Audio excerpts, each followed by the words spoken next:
Chilling tales for dark nights.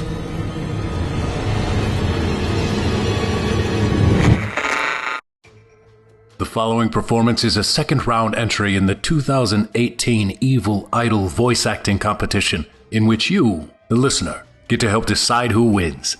I'm Jonathan West, winner of the 2017 Evil Idol competition, and I'll be your host as all of us help decide who will be crowned the next monarch of the macabre. Voting is easy. If you'd like to see tonight's featured contestant move on, simply log into your YouTube account and click the thumbs up icon if you'd like to see the contestant move on, or give them a thumbs down if you'd rather they not. Voting on this entry will last for 1 week only, so don't delay. Want to spread the word about Evil Idol and tonight's contestant? Share this video on social media and include the hashtag EvilIdol2018.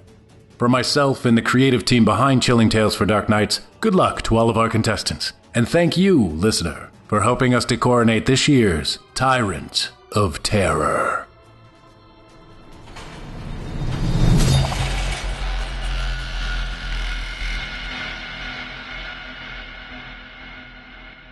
Please welcome to round 2 of this year's competition contestant number 21, Theo Murray, performing a tale by author Robots914. Submitted for your approval, we present to you 10 Rules for the Night Security Guard. You ever see an opportunity and think, that's too good to be true? Read through the fine print, find out more about it, waiting with bated breath for when it turns out you're right. Here's a piece of advice I'll give you. I'm sure you've heard it before. I did too, yet here I am now. When something seems too good to be true, it is. Here I am now. 9 more hours sitting at this desk watching security feeds. Then I get to go home and wonder why the fuck I believed that this overpaid and seemingly easy security position didn't come with a catch. Why I didn't notice all the red flags in between seeing the offer online and getting here. Why I genuinely believe I'll be lucky to have the chance to regret my decision after my shift. Let's go back to earlier today. There I was, switching between browsing Reddit and flipping through local job offers, when a refresh of a local job listing site revealed something new that caught my eye. A basic security position. Job description basically amounted to locking the doors at night, watching cameras, and calling the company if anything bad happened. And in the description, they said that they would pay $37 an hour. I was immediately skeptical of the high wage for a basic security job, especially considering the company had next to no info on it on the web. Their small website had pictures of the founders and the outside of their buildings, but didn't even say what they did. However, I had the qualifications from a class I'd taken a year ago, and the possibility of walking away with $300 for a night's work seemed enticing, even if it might have been a scam. I figured it couldn't hurt to send in a resume and see what happened. I got a call from a private number, not an hour after submitting my application. The conversation was odd. The person on the other end of the line seemed like they had no experience hiring people before, and their voice seemed somewhat stressed and worried. A couple more red flags, but I was still in the it could be legit, and if it's not, I haven't lost anything mindset. I'll try to recreate the phone conversation here. "Hello, is this Christopher?" said the voice on the other end. I replied, "Yes, speaking. Who is this?" "This is, I work for Company Inc. I'm Daniel Edwards, head of HR, former head of security. I'm calling because you submitted an application to us." Daniel paused. I waited expectantly for him to continue, but when the silence dragged on a moment too long, I realized he was done speaking. "What about my application?" "Oh, we'd like you to come in for an interview. Your credentials looked good. Yeah. Can you come to address in 2 hours? I was surprised. It seemed to me like either A, it was a scam, or B, they needed the position filled fast, maybe even by tonight. If it was the latter, I was pretty sure I could talk them up to an even higher wage, so I made my decision there. I'd check out the address on Google Street View, and see if there was any other info on it before I went there, and if it seemed off, I just wouldn't show up for the interview. Sure thing, thank you. Daniel hung up the phone before I even finished speaking. Fast forward to 2 hours later. I was arriving at a fenced-off property in my city's industrial district, occupied by 2 buildings. They bore minimal markings and logos, but appeared to be in fair condition, and supposedly still belonged to the company I was going there to see. I pulled my 2001 Honda Civic through the gate and into the parking lot. Something felt slightly off right away, though I didn't pick up on what it was until later. The parking lot was empty, except for one other car. I stepped out and walked into the larger, one-story building, facing directly onto the parking lot. The door was unlocked. The receptionist's desk sat empty, and I recall noticing that there was dust on the blades of the fan that sat there. There was no email address in the post on the job site, and Daniel had called me from a private number. Unsure what to do, I waited in the small lobby for a few minutes and looked around at my surroundings. The entrance was a single glass door, and the front wall was made up of floor-to-ceiling windows. A metal shutter system rested on the outer wall, above the glass, and a control panel on the wall inside. The receptionist's desk sat against the wall opposite the door. On either side of the room were 8 chairs and 2 small coffee tables, complete with old magazines. To the left, a short hallway led past a single door on either side, terminating at a heavy, unpainted metal exterior door, bearing dents of various sizes and shapes. For some odd reason, the exterior door made me feel uneasy.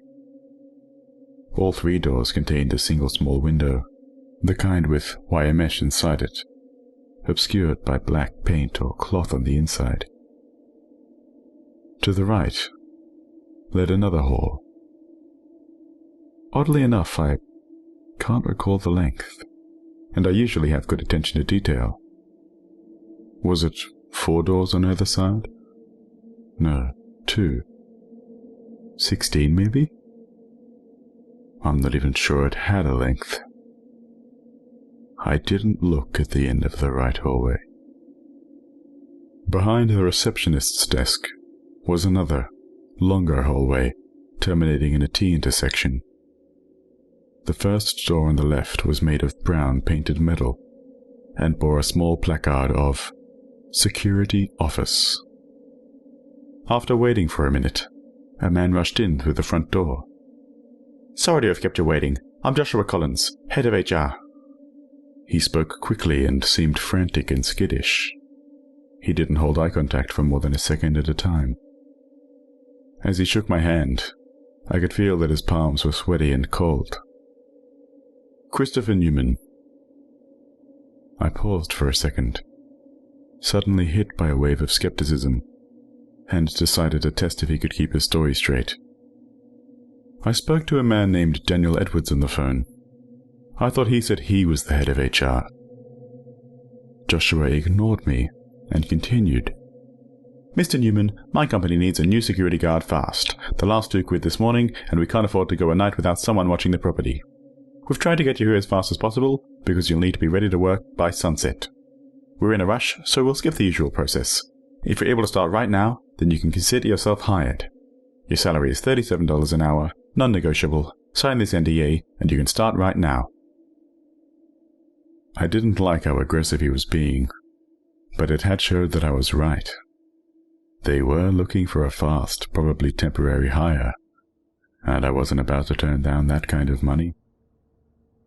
I flipped through the NDA. It was a long one, so I skipped most of it. But I know how these contracts are. Don't disclose company secrets, yada yada.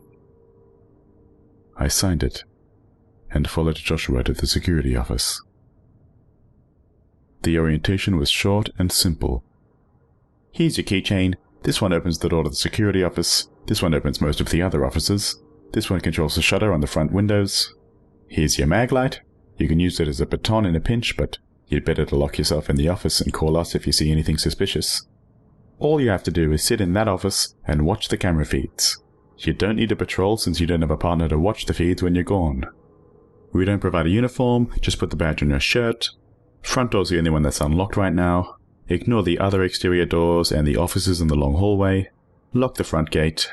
That's it. What's this binder for? I asked, pointing at a white binder on the desk, bearing the company logo. Oh, read that during your shift. Joshua looked uncomfortable at the mention of the binder, and avoided my gaze as he stammered out his reply. He didn't wait to see if I had further questions before he hurriedly left, getting into the only car in the parking lot, apart from mine, and speeding off. I assumed my security guard role right away. I went outside and locked the gate, closed the metal shutter over the front glass, and locked the front door. Then, I sealed myself in the security office, and opened the binder up. That binder is what prompted me to write this down.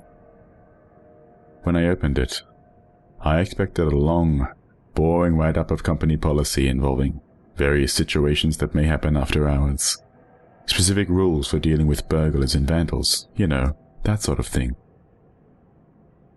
Instead, there was only one page. What was on that page made me realize that this job was, in fact, too good to be true, and is why I'm genuinely terrified right now. Welcome to Redacted Inc. There are 10 company rules security personnel must follow in order to ensure their safety and well-being. 1. The long hallway is off-limits. If you cross the threshold from the lobby, turn around immediately and walk back. Do not run. 2. Do not look at the long hallway for prolonged periods. If any security camera shows it, shut it down immediately. 3. Do not open the door at the end of the short hallway. 4. Building 2 is off-limits and is to be observed only via camera feeds. 5. If you must go outside, use only the front door. 6. The coffee machine will turn on automatically at 2:17 a.m. Ensure a cup is placed beneath it prior to this time. When the liquid is dispensed into the cup, place it outside the door of the security office.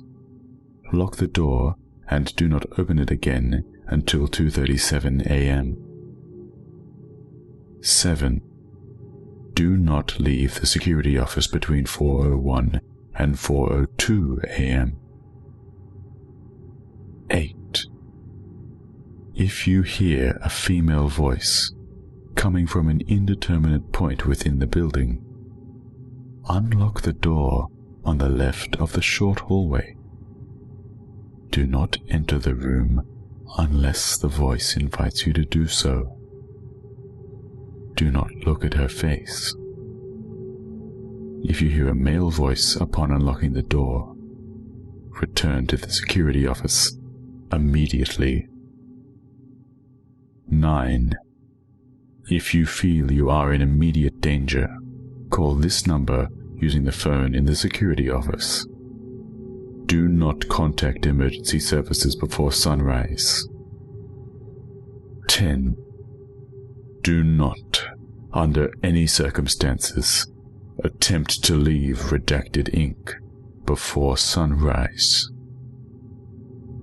I have 9 hours left in this shift. I'd rather walk out of here broke than stick around for the rest of the night.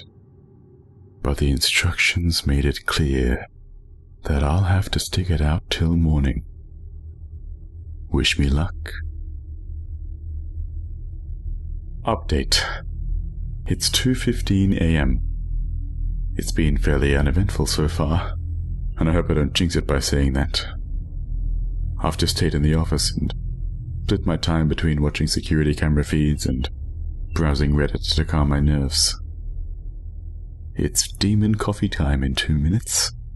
The cup is already in place and I'm hoping everything goes well.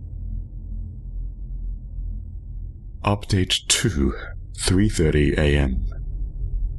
Demon coffee disappeared after being left outside the door. I heard something knocking and scratching at the door during the time I was told to keep it closed, though I wasn't able to see it on the cameras. The only one watching the office door started showing the long hallway and I had to turn it off. There's a persistent shadow in the corner of the room that seems darker than a normal shadow. It doesn't go away even when I shine my flashlight right at it. The instructions didn't say anything about a shadow, so I'm just not going to touch it and occasionally check to see if it changes size or moves or anything. Still haven't heard the woman's voice. I could have sworn I glimpsed a humanoid figure on the Building 2 cameras a few times, though I can't find it when I inspect the feeds more closely. I no longer have even the slightest doubt that this place is haunted as shit. Update 3, 4:29 a.m. I was feeling pretty shaken, so I didn't write this up immediately, but here's basically what happened. I'll put it into more detail in my next post. At 3:45, I heard the woman's voice. I was going to ignore it until 4:02, but it got louder and louder until it hurt and I gave in. She invited me in, but I heard the male voice as soon as I sat down and I ran back to the office. As for what happened at 4:01, I'll write that up later. I'm still really shaken by it. I'll just say I was glad for the reinforced metal door on the office, and that I really, really regret taking this job. Update 4, 2 p.m. This is Chris. Sorry I took so long to update. This last night has been very stressful, and I've needed time to collect myself before putting this on paper. I guess I'll pick up where I left off, at 3:45 a.m. The female voice began to whisper in a language I didn't recognize. Might have been complete gibberish for all I knew. Starting from a point to my left, and seemingly changing direction as it spoke. I was planning to stay in the office and wait until after 4:02 to unlock the door. But what started as a whisper got louder and louder until it began to actually hurt.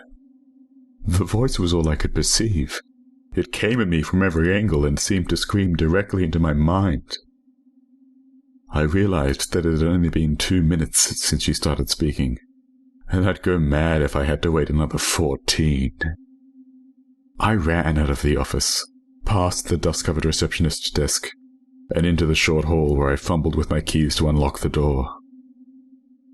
The screaming stopped as soon as I opened it. The interior of the room is hazy in my memory, but I clearly recall a desk with a chair on either side, illuminated in the middle of a room so dark I couldn't see anything else.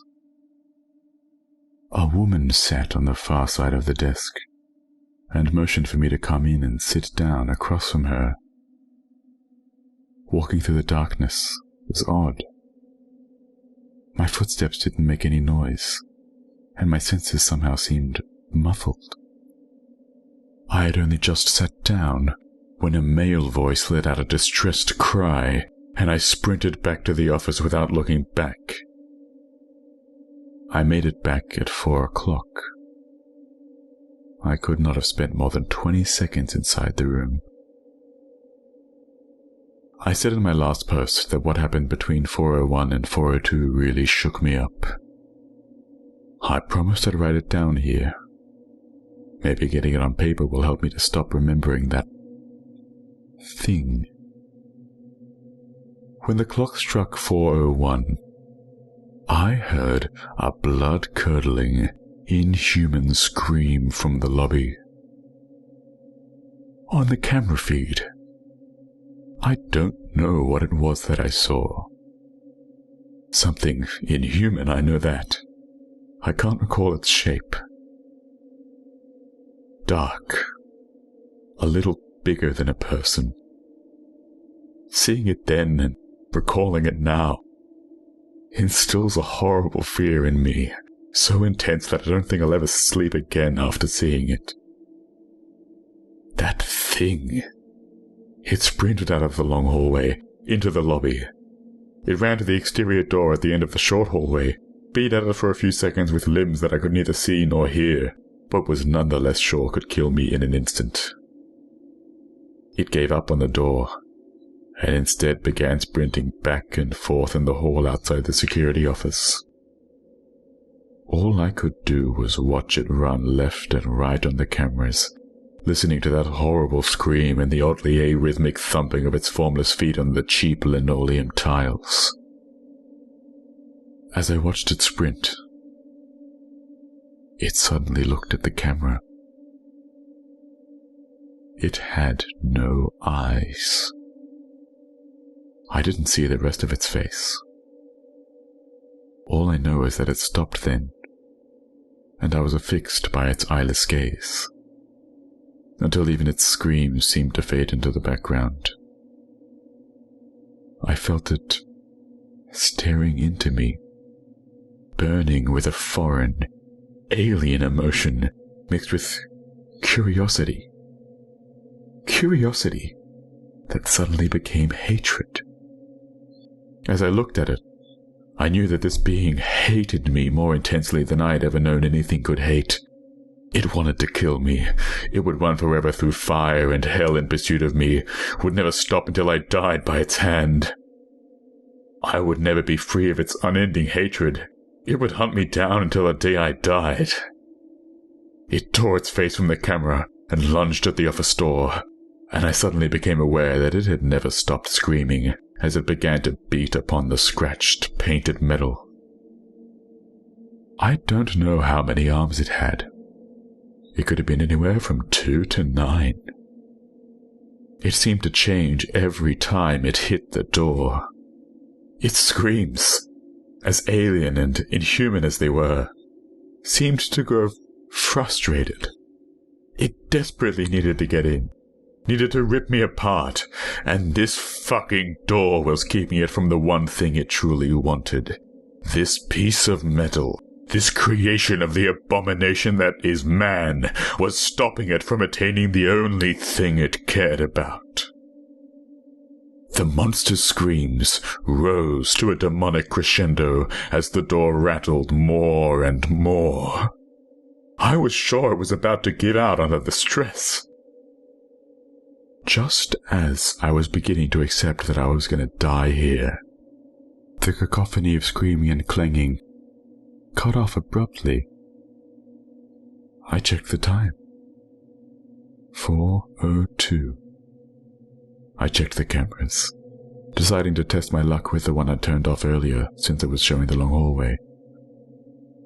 No sign of the monster, and the door was, oddly, undamaged. As soon as I was sure the screaming monster was gone, I opened the binder up and used the office phone to call the emergency number. It rang for a long time before someone picked up. Daniel Edwards. Let me guess, it's the screamer? Yep. How did you know? Comes out at the same time every night. Stays for exactly a minute. Please only call for stuff that's not up. Not in the binder. Is it gone now? I felt that thing staring into me. What happened to the last guy to look it in the eye? Am I safe? He hung up without another word. I glanced uneasily at the shadow in the corner, its ominous presence somehow diminished by the fact that it hadn't moved. I resigned that my next bathroom break would be at the nearest place that sold coffee, and the next time I would leave the room would be at the end of my shift. The rest of the night was stressful. The dark figure in Building 2 kept appearing on feeds in the corner of my vision, only to vanish as soon as I tried to look closer. Several times, I noticed cameras showing parts of Building 2 that weren't there before. An office down the hall from me opened and closed on its own at irregular intervals, making me jump every time. At 5:55, every odd-numbered camera showed the long hallway, and I had to frantically turn them off. I could have sworn that a few of them showed a vague, eyeless face in the distance. As the night drew to a close, I noticed that the clock on my phone was about 16 minutes behind the one on the wall. I decided to wait until the slower of the two showed it was time to go. I didn't want to risk leaving early and getting caught by whatever was responsible for the rule to stay here until dawn. I'll just write a simple time-stamped log of what happened in the final hours of my shift, because it's easier to follow. 6:30. Camera 4 showed a man with my build and hair color in the lobby. He turned to look at it, and he had my face. But something seemed off about it. I blinked and he vanished. 6:57. Camera 6, which looks down the short hallway, showed the heavy metal door rattling for about 20 seconds. 7:13. The chair at the receptionist's desk fell over. 7:15. The receptionist's chair was standing up. The layer of dust on it was untouched. 7:32. Camera 16 showed a hallway in Building 2 that, based on my perception of its layout, would have been outside the building's footprint. 7:50. I noticed symbols, or perhaps characters in a foreign language, that appeared to be drawn in the dust on the receptionist's computer screen, an ancient CRT monitor with a beige plastic exterior. 8 o'clock. Symbols are gone. The shadow in the corner of the room has disappeared. Sunlight finally begins to slip around the edges of the shutters. My shift ended at 9. You can be damn sure that I wanted to book it out of here as fast as I could. On my way from the office to the door, something in the long hallway caught my attention from the corner of my eye. As hard as I tried not to look at it, it forced me to turn my head. In the hallway, a long distance away, maybe 100 yards, maybe a few steps, distance doesn't seem to work right there, was a face. It had no eyes, just depressions in its skin. If it even had skin, where eyes should have been. And it grinned at me with human teeth. It took a huge amount of willpower, but I managed to pull my gaze away from it, open the shutter and the front door, unlock the gate, and drive away so fast that if there were cops in the area, I'd have had my license taken away then and there. I threw the keys onto the ground in front of the door. I felt that thing's gaze burning into the back of my head as I sped away. It became less intense with distance, but I still feel it watching me now, at home, across the city. Faint, but not gone. I haven't slept. I haven't eaten. I've tried to contact the company, but I can't find a damn thing about them online. Their website is gone. Google returns no results, and on Google Maps there's no company listed at their address. There's no history of them on the job listing site. I even had the foresight to write down the emergency number in the binder, but calling it gives me an automated message telling me the number is no longer in service. A check arrived in the mail earlier today. No returned address. And the name on the check, Joshua Collins, wasn't enough to go off of. It came with a note. Here's the night's pay. I have a feeling you won't be back for another shift. Any residual effects you experience should disappear over the coming days. Thank you for working at Redacted Inc., a subsidiary of Extra Normal Containment Solutions. Joshua Collins, Project Lead. I don't know what the fuck I got myself into. I hope I don't get tied up in any of this. Extra Normal Containment Solutions sure sounds a whole lot like a real-life equivalent of the SCP Foundation. And if they're anything alike, I'd prefer to stay the fuck away. I know for a fact I won't ignore red flags in the hiring process like that ever again. I'll never sign up for a suspicious job offer as long as I live. It's fully cemented in my mind now. When something seems too good to be true, it is.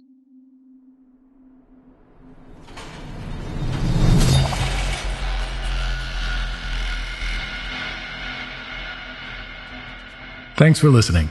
I'm Jonathan West, reminding you, if you haven't already, to cast your vote for this contestant via either a thumbs up or thumbs down. Voting is easy. Simply log into your YouTube account and click the thumbs up icon if you'd like to see the contestant move on. Or give them a thumbs down if you'd rather they not. Want to spread the word about Evil Idol and tonight's contestant? Don't forget to spread the word by sharing tonight's entry on social media and include the hashtag EvilIdol2018. You've been listening to Chilling Tales for Dark Nights in the 2018 Evil Idol voice acting competition. I'm your host, 2017 winner Jonathan West, inviting you to return every weekday for a new entry from our amazing contestants. Until then, turn off the lights and turn on the dark.